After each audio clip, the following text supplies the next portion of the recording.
Today we're doing something different. We're going to be talking about some TNA wrestling. I'm sure a lot of you are familiar with it, whether it be from the past or you watch it in current day or whatever the case may be. But yeah, they've been getting a lot of hype around them. Obviously, they did this partnership with the WWE where people are crossing over back and forth, and it kind of brought some new life into TNA, and it made me start watching since about last year sometime, where we went to a TNA show. I got to see Jeff Hardy there live and all kind of stuff, and ever since then I've been watching TNA pretty consistently. And yeah, today we just want to talk about some TNA. Yeah, I think TNA is definitely an interesting topic for a lot of people, whether you love it or you hate it. It's something that I think is growing and is doing better than when it once was. There is improvements that I think need to be made still, but overall the product has been improving a lot, and it's still pretty fun to watch on a weekly basis as well. Yeah, and we're going to kick things off just talking about the champions a little bit. I'm sure if you watch NXT programming, you might be familiar with this one, but the TNA World Champion right now is Trick Williams, someone who won it from Joe Henry, speculated to potentially lose it against Mike Santana, someone who's really awesome in TNA if you're not familiar with him. But moving on to that Knockouts division, it is Masha Slamovich, someone who you also might be familiar with because I believe she showed up in NXT a few times as well. I don't know if she's had a match, but she showed up in the crowd a few times in backstage segments, whatever the case may be. Yeah, she is the one who won the title off of Jordan Grace once she left TNA. And then we have Moose, another person you might be familiar with. He faced Obafemi in NXT. He also faced, I believe, Lexis King, maybe some other people as well that I might be missing out. And then there's Steve Macklin, the TNA International Champion. This is a brand new title they just introduced. A beautiful title with the blue strap. Honestly, one of the best looking titles in TNA, in my opinion. But yeah, Steve Macklin, he's pretty awesome. I believe he is the husband of Deonna Purrazzo, if I'm not mistaken. But yeah, very awesome to see him. He's doing very big things. And I'm very interested to see what the international title looks like in a year from now or something like that, being that it's such a new title.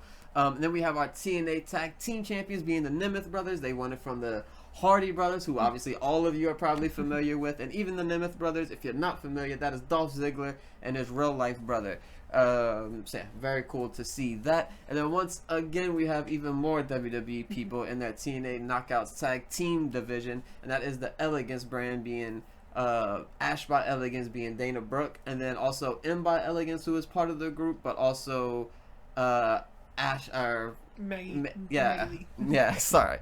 There's so many by Elegance people, I'm losing it right now. But they're an awesome tag team right now. They've been doing a lot of good stuff. I wasn't super behind Dana Brooke in the WWE. Wasn't really a great run for her necessarily. However, in TNA, I've actually kind of been growing on their Elegance brand, and I've been enjoying it somewhat. But moving on, we'll talk about just some of our favorites. But before we get into that, what do you think about their current set of champions right now? And what do you think of their titles and how they maybe book those champions? Yeah, I think that Trick Williams being the world champion is something that's going to divide a lot of the community for TNA, whether you like it because it is a WWE person holding it, maybe it makes it more prestigious to you, or if you're on the same side of that, but the opposite way, where you think it kind of diminishes what the TNA world champion means, that an outside talent was able to come and win our belt. But I think overall it is a good thing. It still is kind of early on in that partnership, so who knows how this will turn out. Masha is fantastic. She's one of the best things about TNA. Consistent woman who's like wrestling pretty much weekly across multiple independent brands, so that's really awesome to see from her. Moose is a reliable guy who somebody who you either love him or you hate him for his style. I think he's pretty solid in the ring, so he's somebody who I do kind of look out for. Steve Mack, I think, is very fun as well. I liked his matches with Eric Young, I believe, not too long ago. And then the Nemeth Brothers, there's people who are pretty cool. Elegance brand, still a little iffy on them, but overall, I think the champion list is probably as good as you can get. You can probably make a few more changes, but overall, not too bad. Yeah, I think overall I like the Trick Williams being the world champion right now because it gives that big payoff to a TNA wrestler to win that back, and it gives them that big moment at a big pay-per-view or whatever the case may be, if booked properly, to make that person a star, the person who saved TNA and all this type of stuff. So I think I like the storyline, and it could go a really good direction if obviously booked properly. But going into maybe just some of our favorite people on the roster, I'm just going to list off a few people, then after we make the list, we'll maybe give a little details of these people. But some of the favorites you should look out for on TNA is Danny, Luna, Leon Slater, Mike Santana, obviously the Hardy Boys, Indy Hartwell, Myla Grace, Joe Henry, and the Inspiration, who you might also know as the Iconics in the WWE. So a great list of people right there. Some of these people are brand new signed, such as Indy Hartwell, Myla Grace, and the Inspiration. They've just been signed by TNA very recently, and they've been doing great stuff. The Inspiration is obviously a classic team that everyone loves, whether it was in TNA or AEW. So that's people that are kind of, as their name would kind of say, inspire a lot of women in wrestling. A lot of women that you see talk about coming up in wrestling nowadays were inspired by these women who have been doing great things in the Iconics and whatnot. But what do you think about this list of people here? And a lot of these people I'm very familiar with, and these are some of the people that I would say are also my favorites as well. Dana Luna, I think, is somebody who is killing on the independent scene and in TNA now as well. She kind of just split up with Jody Throat in Spitfire, so hopefully now we can see her maybe go after Masha Slamovich for that world champion or the TNA Knockouts champion. Leon Slayer is a very young guy who is super athletic, who I think has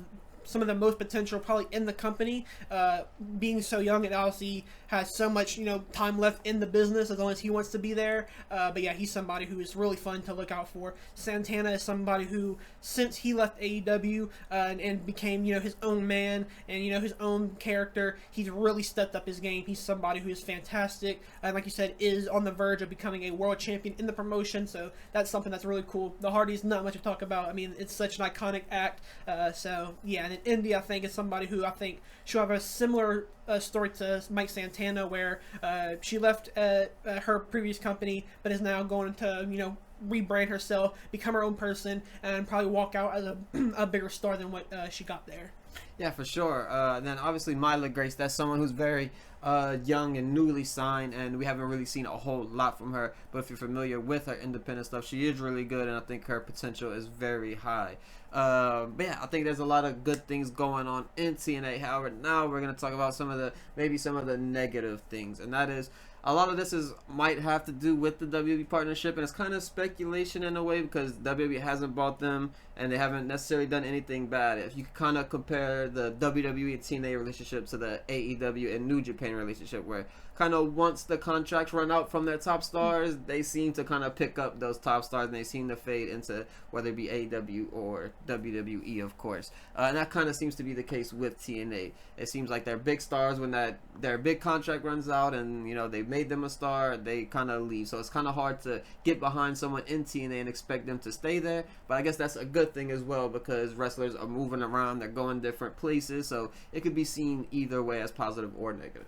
Yeah, I mean, if you can look at it, like you said, in two different ways, in a positive or a negative way. I think it is nice to have, grind your way in a company after a few years and then go into the big ones. Obviously, it's really hard to be a WWE-sized company or not even an AEW-sized company.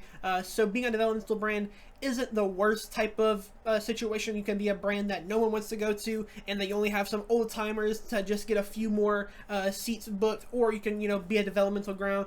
People will say, hey, I grinded my way through TNA, I became a TNA world champion, this got me here where I'm at in a WWE main eventing WrestleMania, main eventing AEW's All In, or whatever pay-per-view it may be. So I don't think that's necessarily too much of a bad thing. It just depends on how you look, because like you said, there's not really a face of the company who's going to be there for 10, 15 years maybe, who's, like I said, going to be there for forever and be a top guy or girl on that side.